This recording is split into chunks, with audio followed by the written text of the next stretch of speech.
Bismillahirrahmanirrahim. Assalamualaikum warahmatullahi wabarakatuh. Rabbil alamin.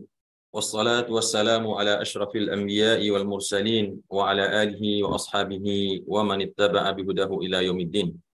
Allahumma salli wa sallim wa barik ala nabiyyina Muhammadin wa ala alihi wa ashabihi ajma'in.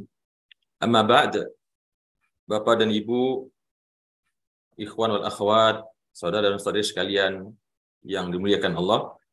Pertama, kita bersyukur pada Allah Subhanahu wa taala yang pada pagi hari ini masih memanjangkan usia kita, memberikan kepada kita kesempatan untuk melalui sisa-sisa daripada bulan Ramadan yang merupakan hari-hari yang penuh berkah, yang mana padanya Allah janjikan ampunan, rahmat, maghfirah serta itqun minan nar. Mudah-mudahan Allah panjangkan juga usia kita sampai akhir pada bulan Ramadan dan bisa melanjutkan kembali kehidupan kita ini menuju jalan menuju husnul khatimah. Salawat dan salam kita doakan untuk uswah dan qudwah kita Nabi Muhammad sallallahu alaihi wasallam. Bapak dan Ibu, ikhwan wal akhwat rahimakumullah. Insyaallah pagi ini kita akan lanjutkan tadabbur kita membahas surat Al-Baqarah yang pada pagi hari ini sudah masuk ke juz yang kedua ya. Alhamdulillah tidak terasa kita sudah lewatkan satu juz mengkaji dan mentadaburi maksud dan ma'ani daripada Al-Quran yang sebelumnya telah kita laksanakan. Ya, meskipun mungkin dari sisi jumlah peserta makin hari mengalami penyusutan, namun kita bisa maklumi barangkali ada yang sudah melakukan perjalanan mudik ke kampung atau ada yang mungkin semalam i'tikaf, semalam suntuk sehingga pada pagi hari ini tidak kuasa menahan kantuk. Maka insya Allah apapun itu, selagi semuanya dalam rangka ibadah kepada Allah, pasti semuanya akan dibalas dengan pahala oleh Allah. Baik Bapak dan Ibu yang dimuliakan Allah, kita masuk kepada tadabbur surah Al-Baqarah ayat 142 pada pagi hari ini insya Allah. Baik Bapak dan Ibu, kita masuk kepada tadabbur ayat 142. Masih bersambung sebetulnya ceritanya dengan ayat-ayat sebelumnya, masih seputar bagaimana Rasulullah SAW menghadapi tingkah lakunya orang-orang Yahudi ya, keturunan Bani Israel di Madinah. Meskipun sudah pindah juz tapi masih bersambung ceritanya. A'udzubillahi minasyaitonirrajim. Bismillahirrahmanirrahim. Sayaqulus sufaha'u minan nasi. Kata Allah, maka akan berkata orang-orang yang bodoh di antara manusia. As-sufaha. Di sini Allah menggunakan kata-kata as-sufaha. As-sufaha itu berarti orang-orang yang bodoh, ya. Atau dalam bahasa sinonimnya adalah al-juhala, al-jahil. Satu orangnya adalah al-jahil, satu orangnya sufaha adalah as-safih. Ya, tapi selalu di dalam bahasa Arab itu setiap kata itu memiliki pengkhususan sebetulnya. Jadi tidak ada yang betul-betul sama dan persis ya. Masing-masing pilihan kata itu memiliki peruntukannya. Allah di sini menggunakan kata-kata as-sufaha ya, karena memang yang Allah ingin maksud adalah di sini adalah yaitu orang-orang yang sebenarnya dia mengetahui kebenaran ya. Sebenarnya dia mengetahui kebenaran. As-safiyah yajhalu ahamiyatul umur al-asasiyah fi hayati ya. Yaitu orang-orang yang dia tidak mengetahui apa-apa yang pantas untuk dilakukan di dalam kehidupannya, itu orang yang safiyah. Adapun orang yang bodoh, orang yang jahil, maka dia mungkin mengetahui sesuatu itu benar, sesuatu itu penting bagi dirinya, namun dia tidak tahu cara menggunakannya. Ini orang yang bodoh ya. Mungkin lebih mending orang yang bodoh dibanding dengan orang yang safih. Kalau safih ini bisa dikatakan dengan orang-orang yang kurang akal, atau dalam bahasa kita yang sering kita dengar oleh salah seorang tokoh di Indonesia yang mengatakan dungu gitu ya. Dungu ya, jahilnya kuadrat begitu. Sudah tidak mengetahui dan tidak mau tahu, atau mungkin dia tahu tapi pura-pura tidak tahu. Ya, nah ini as-sufaha. Adapun orang yang jahil ya bodoh karena tidak pernah belajar, tidak punya ilmu, maka dia dikategorikan orang yang jahil ya. Dan sebagian kejahilan itu bukan sesuatu yang aib. Karena orang tersebut mungkin tidak mendapatkan wasilah atau media untuk belajar ya, kan atas suatu faktor tertentu. Adapun as-safih ini yang tercela ya. Orang yang bodoh atau dungu dan tidak mau menggunakan akalnya, atau mungkin dia telah tahu tapi tidak mau menerima kebenaran itu sehingga pura-pura tidak tahu. Nah, kata Allah, maka akan berkatalah orang-orang yang bodoh, yang kurang akal tadi di antara manusia, ma wallahum, Apa yang telah membuat mereka berpaling? Mereka di sini adalah Nabi Muhammad SAW dan para sahabat, para pengikutnya di Madinah. Kata orang-orang sufaha ini, apa yang telah membuat Muhammad beserta pengikutnya berpaling an qiblatihim, dari kiblat mereka, allati kanu 'alaiha, yang mana mereka sebelumnya menghadap kepadanya. Jadi mereka mempertanyakan, kenapa Nabi Muhammad ini dan pengikutnya tadinya sudah benar menghadap ke kiblat kita, ke Baitul Maqdis, kiblatnya kita orang-orang ahlu kitab, orang Yahudi, ya. Lalu mereka bertanya, ini kenapa mereka kok tiba-tiba berubah kiblatnya, ya? Kenapa mereka berubah kiblatnya dan yang tadinya menghadap Baitul Maqdis malah memunggunginya, berpaling 180 derajat menuju Masjidil Haram. Kemudian kata Allah, "Qul lillahil masyriq wal maghrib." Katakanlah wahai Muhammad kepada mereka, Allah yang memiliki timur dan Allah yang memiliki barat. Enggak ada masalah. Selama itu perintah Allah, mau ke barat, mau ke timur, kemana saja, ya, Allah perintahkan untuk menghadap, maka orang-orang yang muslim, yang menundukkan dirinya dan patuh dan taat kepada Tuhannya, maka mereka akan menghadap kemana saja. Tidak mesti ke Baitul Maqdis, ya. Yang juga padahal asalnya keinginan daripada Nabi Muhammad itu menghadapkan wajahnya ke Al-Ka'bah, ya, yang dibangun oleh Nabi Ibrahim alaihissalam. Kemudian kata Allah, katakan kepada mereka bahwasanya Allah yang memiliki timur dan memiliki barat. Jadi kemanapun kita hadapkan wajah kita, selama itu perintah Allah, nggak ada masalah. Kenapa kalian orang Yahudi bertanya-tanya begitu, ya, meledek atau mengolok-olok kami? Yahdi man yasha'u ila siratal mustaqim. Allah itu maha memberi petunjuk kepada siapa yang dia kehendaki menuju jalan yang lurus. Jadi kalau Allah yang sudah memberikan petunjuk, Allah memberikan arahan, nggak ada masalah bagi kita orang Islam. Mau dicemooh, mau diolok-olok, mau diejek, ya, bahwasanya memindahkan kiblat dari yang tadinya sudah benar menurut mereka ke kiblatnya orang-orang Yahudi, ke Baitul Maqdis, tapi pindah ke Masjidil Haram, nggak masalah. Karena yang pertama Allah yang memiliki timur dan barat, yang kedua Allah yang kuasa memberikan petunjuk kepada siapapun yang dia kehendaki menuju jalan yang lurus. Kemudian, ya, ini tentu konteks ayat ini adalah untuk memperkuat, ya, maknawiyah atau memperkuat nafsiyahnya Nabi Muhammad SAW dan para pengikutnya yang menegaskan bahwasannya semua yang mereka lakukan itu adalah berdasarkan wahyu dan bimbingan serta tuntunan langsung dari Allah melalui malaikat Jibril, dan bukan sama sekali karang-karangannya Nabi Muhammad SAW. Kemudian dalam ayat 143 Allah mengatakan, wa kadzalika ja'alnakum, dan demikianlah ja'alnakum, kami menjadikan kamu semua, yaitu Nabi Muhammad beserta pengikutnya, umat Nabi Muhammad SAW sejak di zaman Madinah dan seluruh umat yang beriman kepada beliau hingga hari kiamat, menjadi ummatan wasata. Kami telah menjadikan kalian ummatan wasata. Apa artinya ummatan wasata? Yaitu umat yang pertengahan.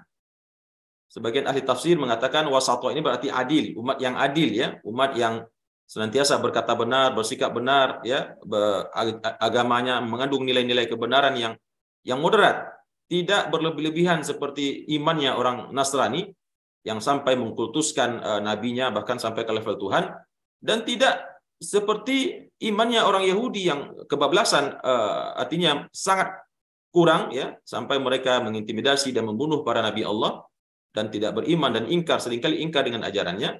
Nah, adapun umat Islam di pertengahannya, khairul umuri awsatuha. Namun yang lebih kuat, yang dimaksud dengan ummatan wasatah di sini adalah umat-umat pertengahan, ya, umat yang nanti posisinya berada di pertengahan, litakunu syuhada'a 'alan nas, menjadi saksi nanti bagi semua manusia. Jadi nanti kelak pada hari kiamat, sebagaimana dijelaskan dalam kitab tafsir At-Tabari, bahwasanya seluruh malaikat nanti diminta memberikan kesaksian. Israfil diminta memberikan kesaksian. Israil diminta memberikan kesaksian apakah sudah menunaikan tugas-tugas mereka. Jibril alaihissalam juga demikian, ditanyakan apakah engkau telah menunaikan tugasmu dengan baik, ya. Seluruh malaikat yang Allah berikan tugas diminta kesaksiannya. Demikian juga dengan para nabi. Ketika Allah memerintahkan Nabi Nuh, bertanya kepada Nabi Nuh, wahai Nuh, sudahkah engkau tunaikan risalahku, kata Allah. Kata Nabi Nuh, sudah ya Allah.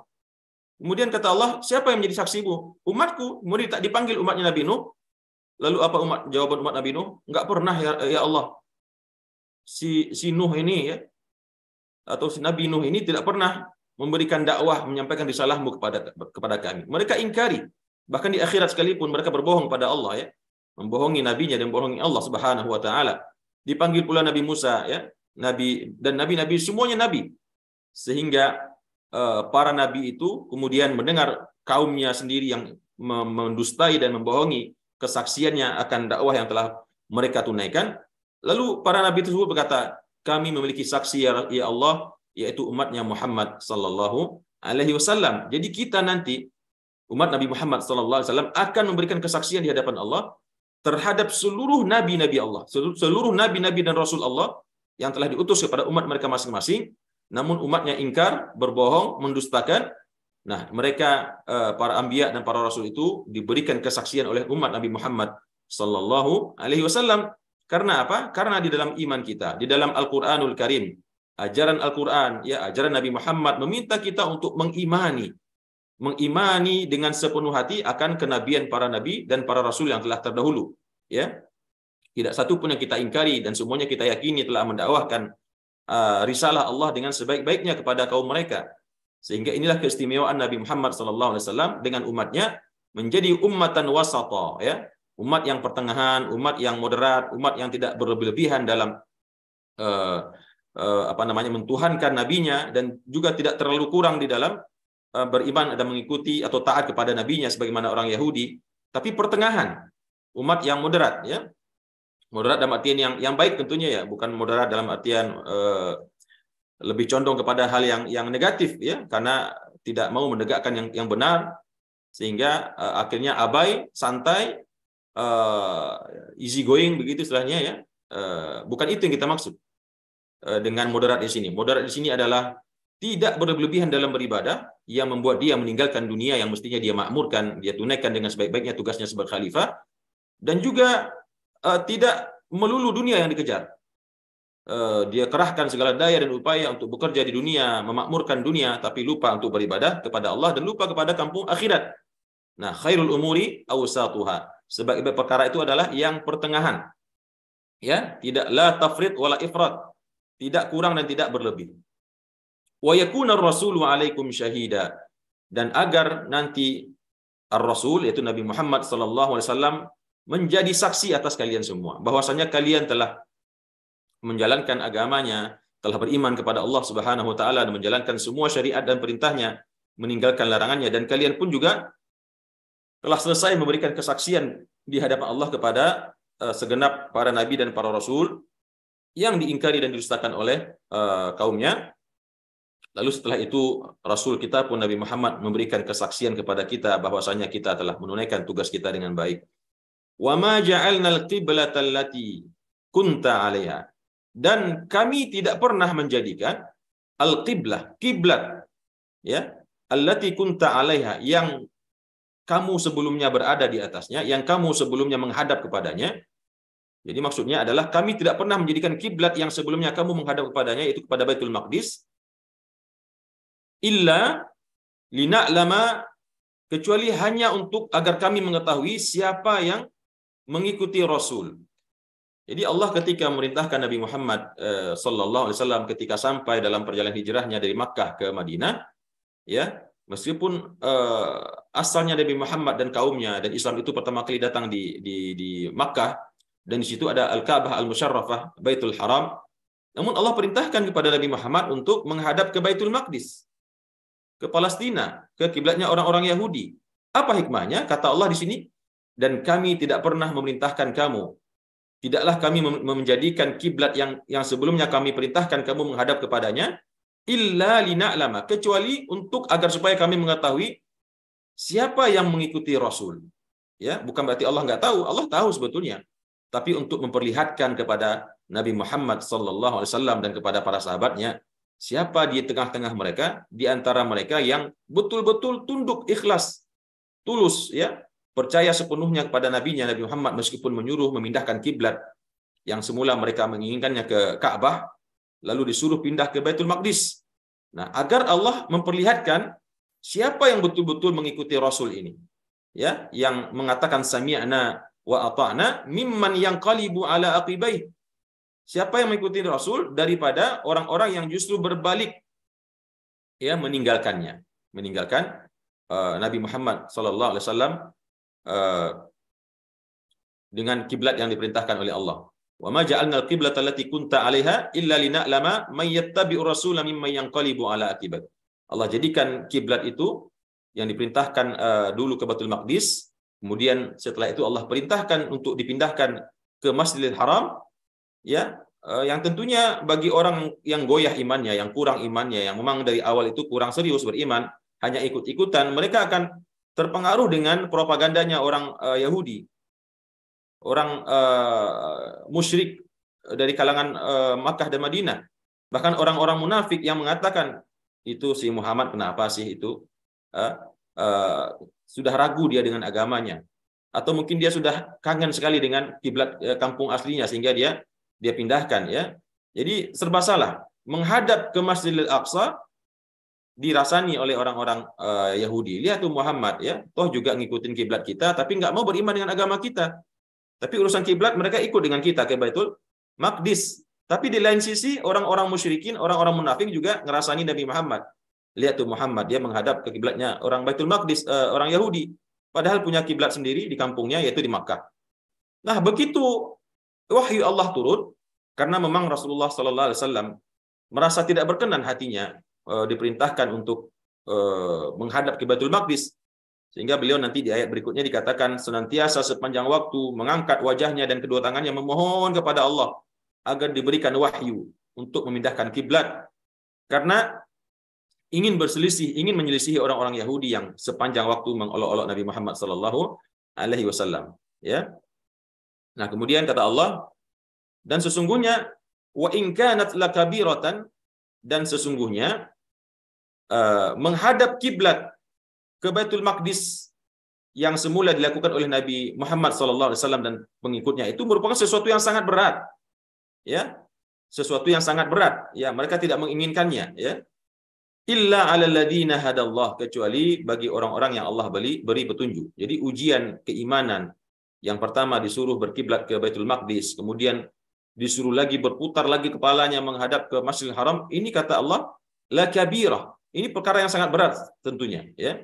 Seakan-akan tidak konsisten dengan keimanan, dengan ibadah. Nabi Muhammad juga diuji tentunya. Karena banyak sekali isu-isu yang miring yang diomongin oleh orang-orang kafir, orang-orang Yahudi, orang-orang munafik terutama, yang mempergunjingkan Nabi Muhammad, ya, dengan fenomena perpindahan kiblat ini. Sudah tadinya menghadap ke Baitul Maqdis, ya, kemudian menghadap lagi ke Al-Ka'bah Al-Musyarrafah, dan dikatakan itu Muhammad akhirnya kangen dengan kampung halamannya dan dipindahkan kembali wajahnya menghadap kampung halamannya. Demikian yang dihadapi oleh Nabi Muhammad beserta kaumnya. Maka kata Allah, yang demikian itu sungguh amat berat untuk dijalani, ya, menghadapi berbagai macam omongan, ya, apa namanya lagi, intimidasi atau mungkin cemoohan yang dilakukan oleh orang-orang musyrikin dan munafikin dan Yahudi. Maka dikatakan oleh sangat berat, illa 'alal ladzina hadallah, kecuali bagi orang-orang yang mendapatkan hidayah dan petunjuk dari Allah untuk mengikuti perintah tersebut. Wa ma kana Allahu liyudhi'a imanakum, dan kata Allah, dan tidaklah Allah akan menyia-nyiakan iman kamu.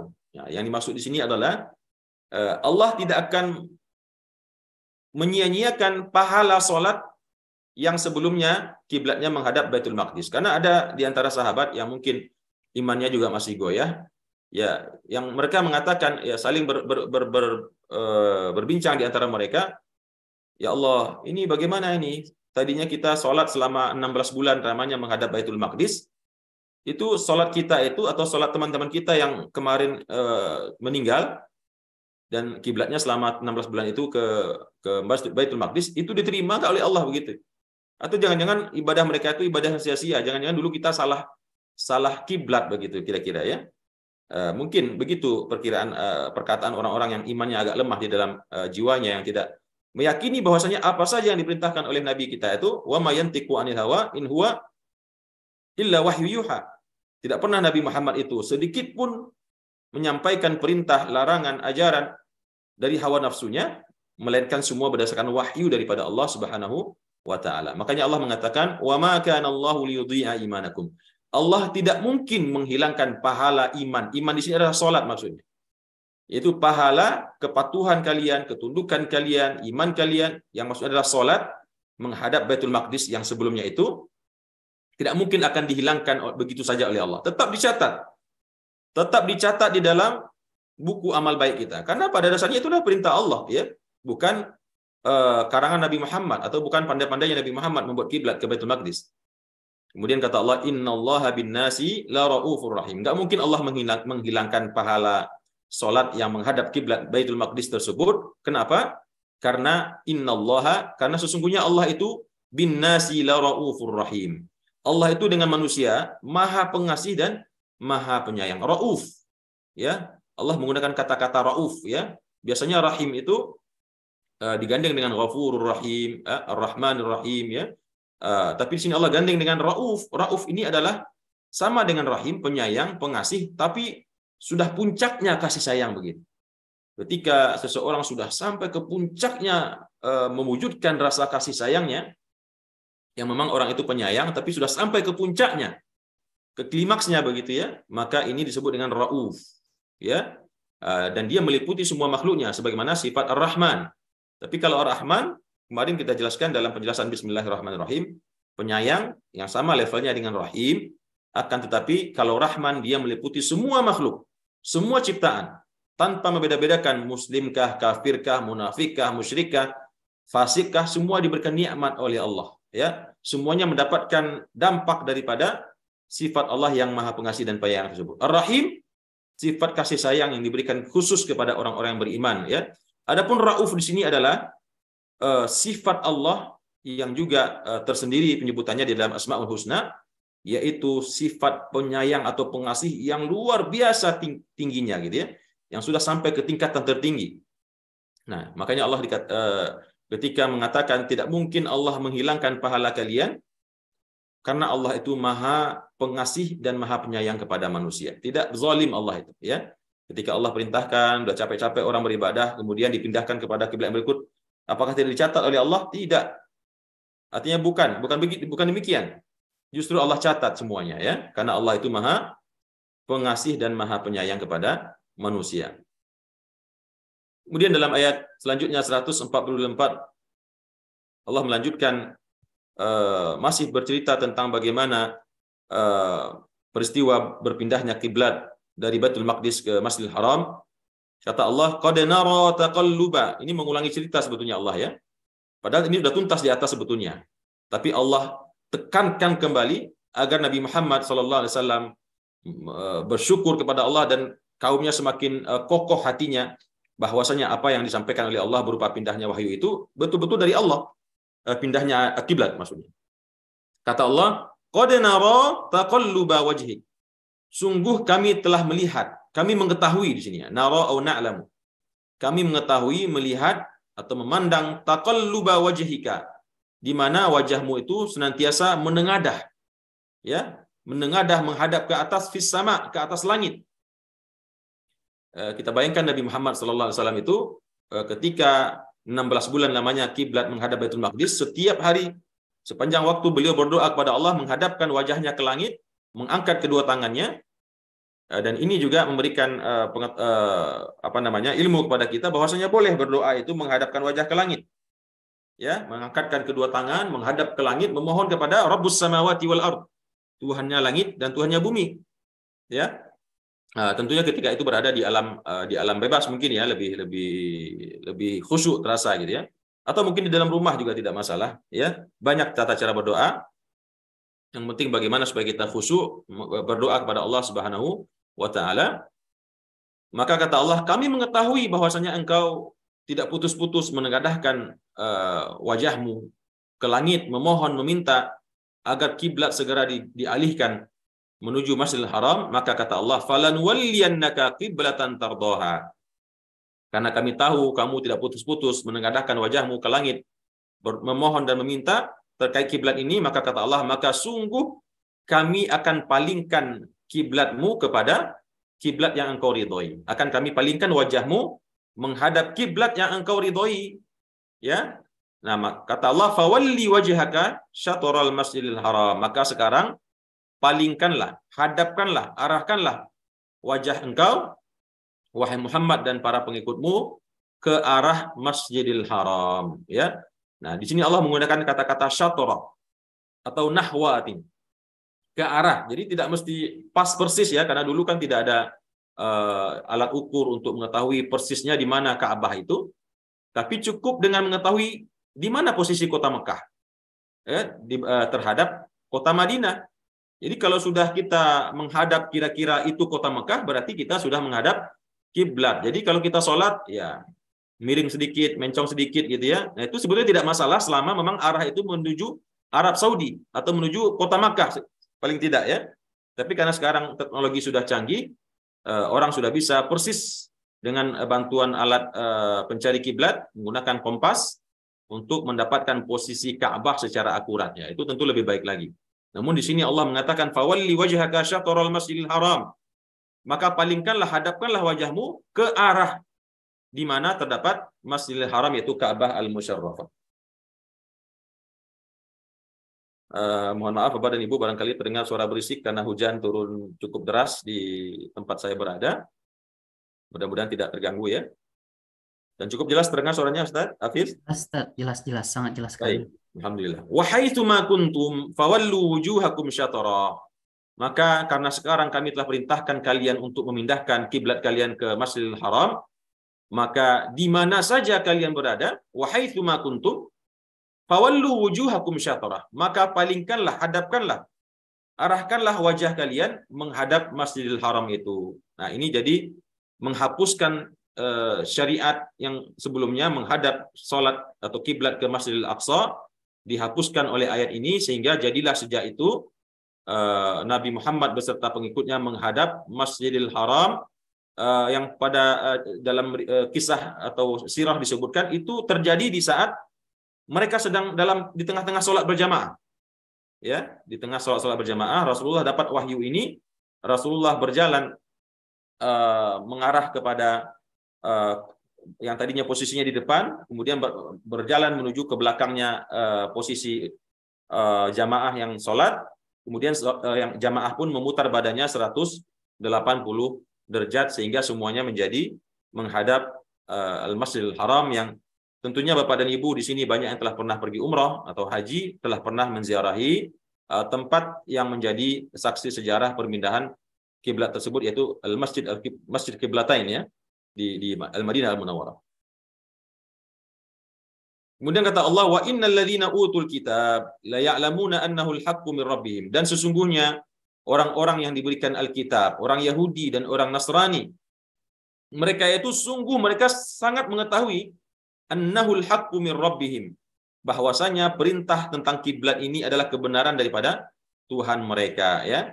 Jadi orang-orang ahli kitab tahu sebetulnya bahwasanya Nabi Muhammad SAW diperintahkan menghadap Mekah atau Ka'bah Al-Musyarrafah itu adalah kebenaran yang juga telah mereka ketahui sebelumnya dari Tuhan mereka ya.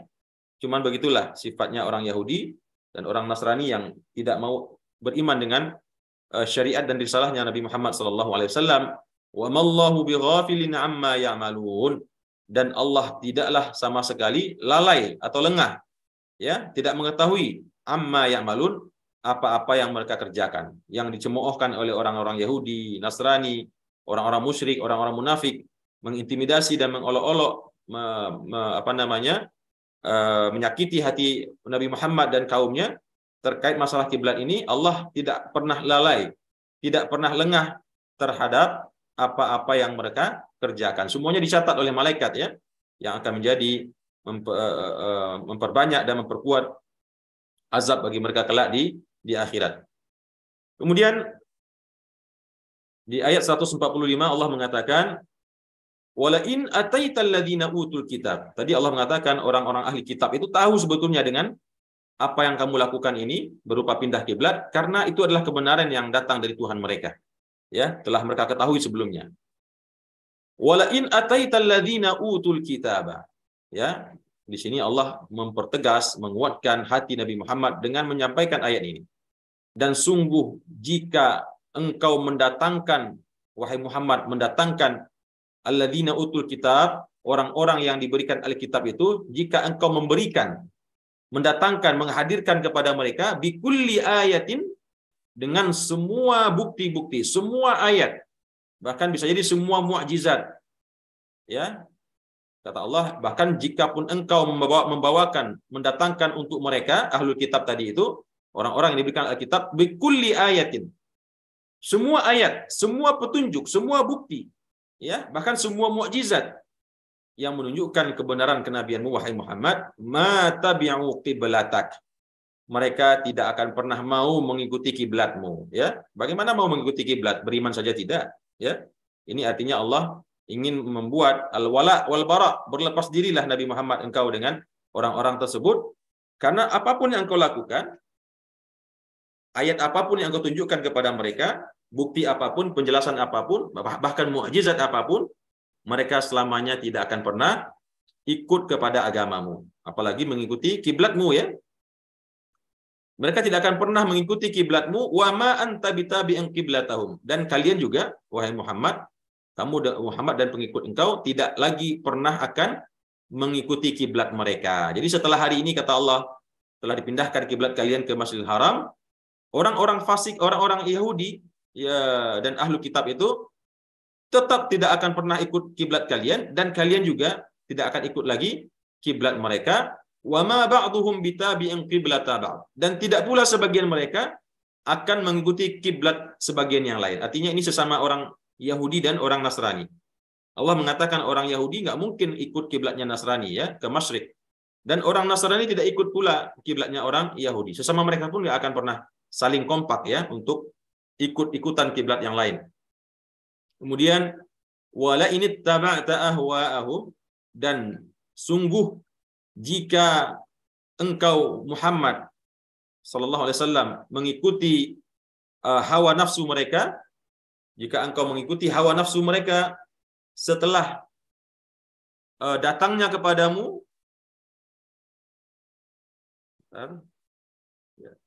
setelah datangnya kepadamu daripada ilmu pengetahuan, wahyu, firman-firman Allah, kalau seandainya engkau masih mau mengikuti hawa nafsu mereka, menyenangkan hati mereka, karena begitulah tabiatnya Nabi kita Nabi Muhammad, orang yang sangat lembut, orang yang sangat ingin, kuat sekali keinginan agar semua orang yang beliau dakwah itu beriman kepada Allah, karena beliau hanya menginginkan semua manusia yang pernah beliau dakwahkan menjadi beriman agar selamat hidupnya di dunia, dan kelak di hari kiamat terselamatkan daripada siksaan api neraka. Tapi kata Allah, sudahlah Muhammad, sudahlah, kalau kamu masih mau ikut-ikutan mereka, berdampingan dengan mereka, mengikuti alur diskusi atau alur pikiran mereka, hawa nafsu mereka, maka setelah datangnya kepada engkau ilmu, wahyu, kebenaran, innaka idzal laminadh zalimin, maka dikhawatirkan kamu nanti akan menjadi termasuk orang-orang yang zalim, sama dengan mereka, ya. Allah sudah pertegas sedemikian rupa. Allah berikan beberapa ayat yang tadi kita bacakan yang menegaskan bahwasanya perintah mengganti kiblat ini adalah perintah Allah, dan nggak usah pikirin itu omongan orang Yahudi, orang ahli kitab, orang musyrikin, orang munafikin, ya. Cukup laksanakan apa yang Allah perintahkan, karena sesungguhnya semua ini adalah perintah yang hak daripada Allah Subhanahu wa taala. Kemudian kata Allah, alladzina atainahumul kitaba ya'rifunahu kama ya'rifuna abna'ahum. Kata Allah, orang-orang yang kami berikan kepada mereka Alkitab, orang-orang Yahudi dan Nasrani, ya'rifunahu, ya, mereka mengenal Nabi Muhammad sallallahu alaihi wasallam, atau mengenal kebenaran dakwahnya, atau mengenal terkait dengan perpindahan kiblat ini, mereka mengetahuinya kama ya'rifuna abna'ahum. Mereka mengetahui perkara ini sebagaimana mereka mengenal anak-anak mereka, ya. Jadi seorang ayah tentu sangat mengenal anaknya, bagaimana bentuk anaknya, tanda yang ada di tubuh anaknya, karakter anaknya, sifat anaknya, lengkap semua dia mengetahuinya, ya. Jadi orang-orang ahlu kitab itu, kata Allah, mereka mengetahui tentang kebenaran dakwahmu Nabi Muhammad, Islam yang engkau bawa, Al-Quran yang engkau bawa, yang diturunkan kepada engkau, sebagaimana mereka mengetahui anak-anak mereka. Hafal mereka semua gitu, bahkan gitu, ya. Ada dalam kitab mereka. Wa inna fariqam minhum, dan sesungguhnya sebagian di antara mereka, sebagian di sini sebagian besar, ya, la yaktumunal haqqa, sungguh sifat mereka itu, kebiasaan mereka itu adalah menyembunyikan kebenaran. Mereka tahu tapi mereka sembunyikan wa hum ya'lamun, dan mereka mengetahui perbuatan mereka yang menyembunyikan kebenaran itu, ya. Jadi lengkap sudah Allah pertegas kepada Nabi Muhammad sallallahu alaihi wasallam tentang bagaimana sesungguhnya hakikat daripada tabiat, sifat dan perangai daripada ahlul kitab ini, yaitu orang-orang Yahudi, orang Nasrani yang ada di Al-Madinah yang menentang dakwahnya atau ingkar pada dakwahnya Nabi Muhammad sallallahu alaihi wasallam. Dan terakhir kata Allah, al-haqqu min rabbika fala takunanna minal mumtarin. Ketahuilah wahai Muhammad sallallahu alaihi wasallam, kebenaran, ya, semua kebenaran, ya, yang telah Allah turunkan kepada Nabi Muhammad berupa ayat-ayat Al-Quran, termasuk peristiwa pindahnya kiblat ini. Al-haqqu min rabbik, kebenaran ini berasal dari Tuhanmu. Fala takunanna minal mumtarin, maka jangan sekali-kali kamu menjadi orang yang ragu-ragu, orang yang bimbang, ya, orang yang was-was ketika disuruh pindah kiblat, ya, was-was dengan omongan-omongan orang, atau mungkin ragu apakah ini benar perintah ini atau tidak. Namun Allah sudah menegaskan al-haqqu min rabbika fala takunanna minal mumtarin. Kebenaran ini betul-betul berasal dari Tuhanmu wahai Muhammad, maka janganlah engkau menjadi orang yang ragu-ragu lagi. Demikian Bapak dan Ibu, sampai di ayat 147 tadabbur kita pada pagi hari ini. Mudah-mudahan menambah pemahaman kita akan Al-Quran yang tadi kita baca, yang secara garis besar berbicara tentang peristiwa perpindahan kiblat umat Islam dari menghadap Al-Masjidil Aqsa menjadi menghadap Al-Ka'bah Al-Musyarrafah atau Baitullahil Haram. Demikian, terima kasih atas perhatiannya, dan mohon maaf jika ada salah dan khilaf dalam penyampaian. Mungkin ada yang bertanya atau mau menambahkan, maka kita lanjutkan kepada sesi berikutnya. Aqulu qauli hadza wa astaghfirullah li wa lakum. Wassalamualaikum warahmatullahi wabarakatuh.